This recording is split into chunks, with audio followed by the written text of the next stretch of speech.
Hormone সংক্রান্ত কোনো জটিলতা হলে পরবর্তীতে চিকিৎসা পদ্ধতি কি কি রয়েছে আমাদের দেশে? আমাদের দেশে হরমোনের চিকিৎসার ব্যাপারে আমি প্রথমেই বলতে চাই যে এই আমাদের দেশে এখন আগে ছিল না এটা, এখন হরমোন স্পেশালিস্ট বা এন্ডোক্রাইনোলজিস্ট এখন সারা দেশে পর্যাপ্ত পরিমাণে মোটামুটি আছে, যতটুকু আছে আমাদের দেশ এই থাকার জন্য বাইরে চিকিৎসার কোনো প্রয়োজন পড়ে না। নিশ্চয়ই। তার কারণ হচ্ছে এখানে হরমোনের আমি মেইন হলো একটা হলো পিটুইটারি, মাথার থেকে পিটুইটারি হরমোন, যে সমস্ত হরমোনগুলা গ্রোথ করে বা করে মানে শরীরের ডেভেলপমেন্ট করে, এইটাও আমাদের চিকিৎসা আছে।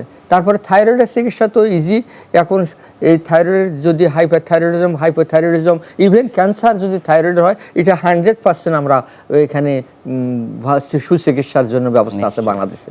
ডায়াবেটিস মানুষকে যদি বুঝায় দেওয়া যায়, সে মানে শিক্ষিত করা যায়, তাকে যদি একটু মানে সবক বা এডুকেটেড করা যায়, তাহলে দেখা যায় যে সে নিজেই তার ডায়াবেটিসের চিকিৎসা নিজেই করতে পারে। অর্থাৎ সকল ধরনের চিকিৎসা পদ্ধতি বাংলাদেশে রয়েছে, সাথে জনগণের মধ্যে সচেতনতা খুবই দরকার, সেটি অনেক বেশি সুদৃঢ় হওয়া উচিত।